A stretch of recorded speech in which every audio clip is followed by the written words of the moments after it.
You don't need to say a word, not a sound, not a whisper, because real power, it doesn't announce itself. It arrives. When you walk into the room, the temperature shifts. Eyes pull toward you, not because you demanded them, but because your presence took control. Niccolò Machiavelli didn't just study rulers. He studied influence, control, the art of perception. He knew something most people never learn. You don't have to chase power. You have to become the kind of person power gravitates toward.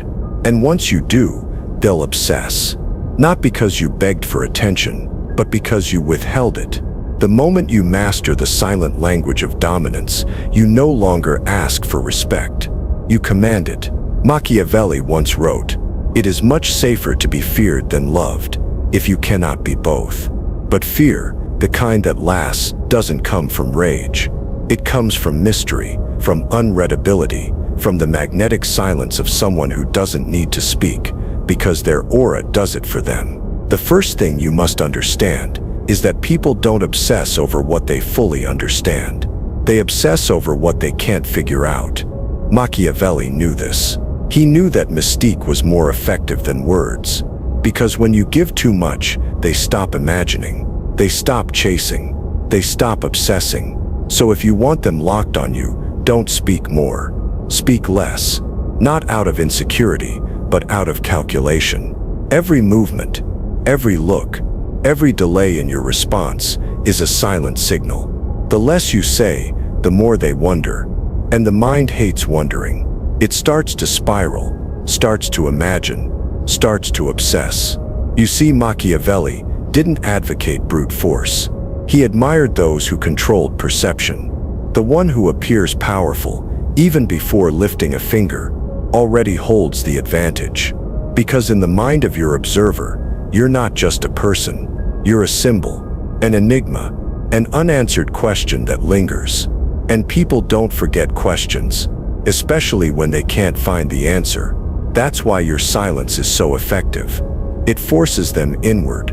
It turns their focus into fixation. They start scanning for clues. Why are you so composed? Why are you so distant? Why do they want your attention more? The less you give it. Simple. Scarcity breeds obsession. The less available you are, emotionally, energetically, physically, the more valuable you appear. This isn't arrogance, it's strategy. A deliberate cultivation of distance that fuels desire. Because nothing draws people in like selective presence, the ability to disappear and reappear, to speak only when it's necessary, to make your silence louder than their noise. You're not just there, you hover in their mind. Machiavelli would call this the illusion of control. Let them think they're close to reaching you, but keep the core of your mind locked away. They should feel your presence, but never own it. Never fully hold it, because the moment they believe they understand you, the obsession dies. It's solved, and no one obsesses over something they've solved. So what do? You build an aura, something larger than life, wrapped in elegance and silence. You become the storm with no thunder, the threat with no announcement, the power that never has to say, "I'm powerful." Machiavelli would call this the power of reputation, a carefully constructed image that works for you. Even when you say nothing, people will begin to talk, not because you told them to, but because you gave them something to talk about. A look, a pause, a moment of stillness while others flinch. These are your weapons. You don't speak to convince. You speak to control attention. And when you master this, you become unforgettable. You become the one they replay in their mind at night. The presence that haunts their thoughts. The person they try to decipher long after you've left the room. And this is where obsession is born. Not in noise, not in performance, but in precision, in aura, in the carefully cultivated space between who you are and what they think you are. You never fill that space. You let them fill it, with curiosity, with fantasy, with projection. And that's how you win, without begging, without proving, without saying a word.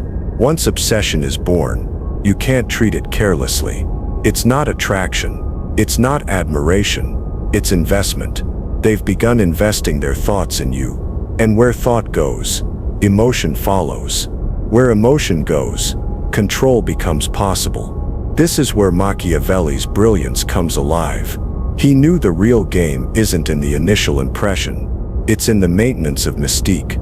It's in never becoming too known, too predictable, too accessible.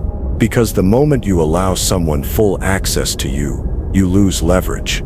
The power you had in silence gets replaced by their comfort, and comfort kills desire. Comfort is the end of mystery. So how do you hold them? You become emotionally asymmetrical. You give them just enough to keep them hoping. A glance, a smile, a single moment of softness wrapped in distance. You teach them to crave the next encounter, to seek your energy like oxygen, because in a world flooded with noise and access, you remain rare. Machiavelli understood that power isn't maintained by force, it's maintained by discipline, by denying the world your full truth, by controlling what you reveal, when you reveal it, and to whom, and most importantly, by knowing when to disappear. This is the most underrated power move in the psychological arsenal. The vanish, when they expect you to speak, go silent. When they expect your presence, withdraw it. When they think they have you figured out, change form. Disappearing forces them to face the void you leave behind. It makes your absence louder than most people's presence. It turns their mental space into a theater of imagination, where you are both the protagonist and the ghost. They begin to wonder, did I do something wrong? Where did they go? Will they come back? And now they've handed you something priceless, emotional territory. You now live in their subconscious, and they don't even realize it. Machiavelli would call this the tactic of controlled uncertainty. You must become a maybe, never a yes, never a no, just maybe. Certainty ends the game, but uncertainty keeps it alive, forever pulling them back to you, replaying every detail, searching for answers you never gave. Because when you're the one who remains unreadable, you're the one who controls the frame. You don't need to chase people when they're chasing your mystery. You don't need to argue when your absence is louder than any speech. This is how influence becomes possession. They don't just notice you anymore. They carry you, like a thought they can't silence, like a ghost behind every new interaction. Every smile they try to give someone else is half-measured, because it's compared to the feeling of being near you. This is not manipulation, this is strategy.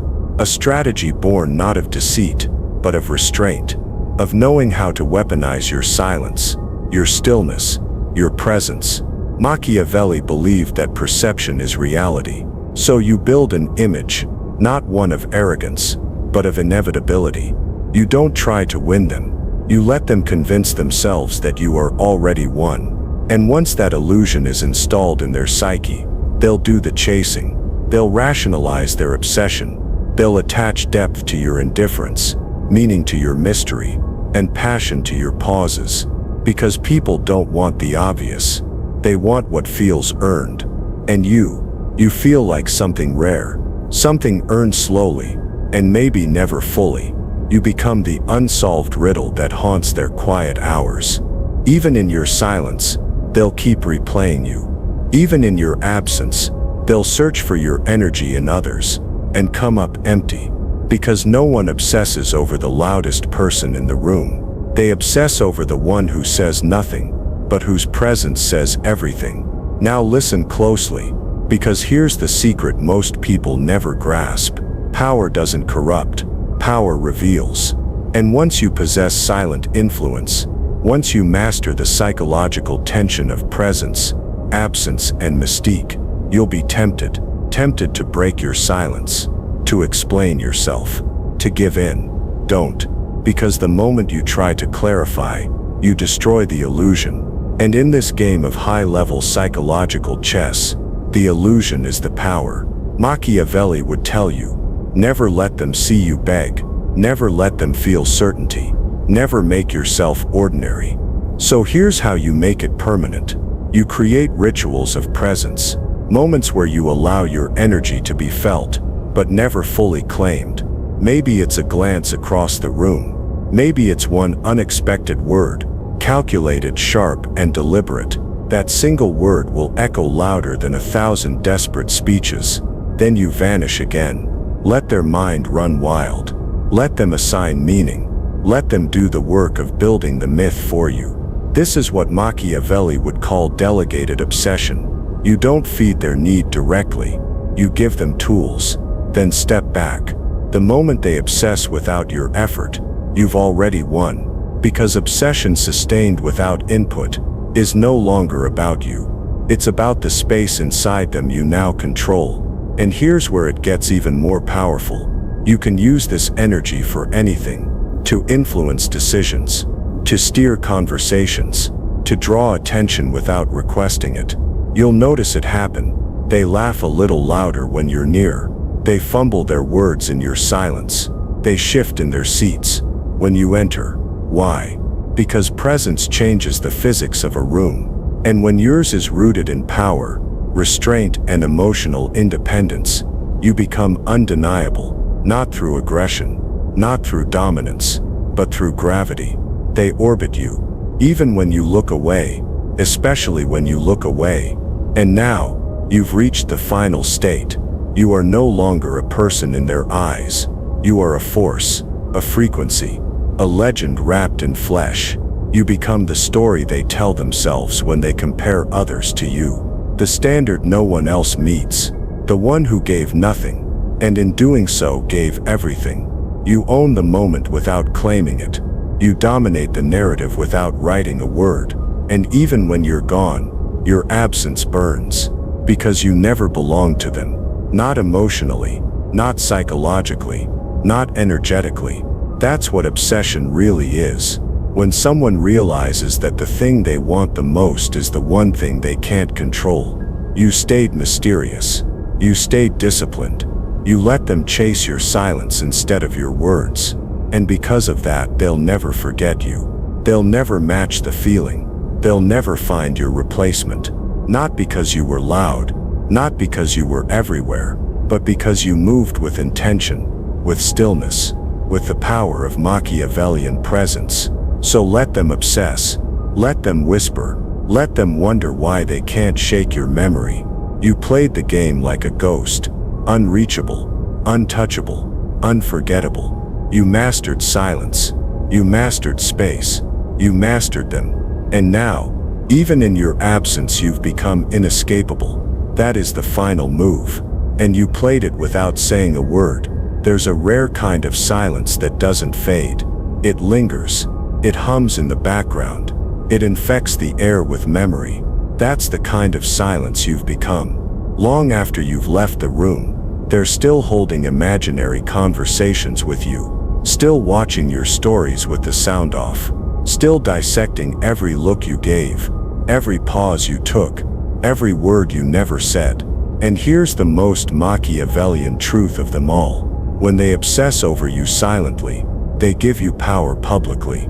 They become extensions of your influence, walking around with your name buried in their thoughts, with their behavior shaped by your absence, with their desires orbiting your mystery. You've become the blueprint for something they'll keep chasing, even as they pretend they don't see you. That's the cost of obsession. It rewires their attention. Now they look for you in other people, and no one matches the silence you left behind. This is when you stop being someone they knew, and start becoming a myth. Not because you lied, but because you revealed nothing.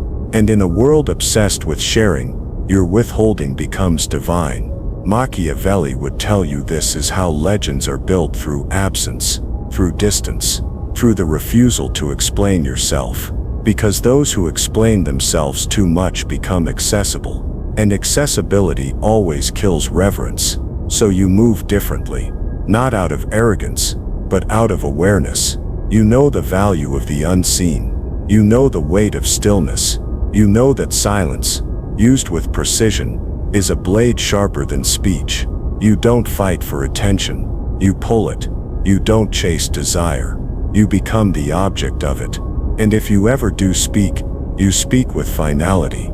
Every word lands with gravity, because they know you could have said nothing, and often you still will. That's the paradox. The quieter you are, the louder your impact. And that's why they obsess. Because in the gaps you left behind, they built temples. They painted illusions. They imagined what it would mean to be chosen by you. But you didn't choose. You appeared. You shifted the atmosphere. You vanished. And now, they're haunted by the echo of a presence they never got to fully hold. That is how you become unforgettable. That is how you control without touching. That is how you make them obsessed, without ever saying a word.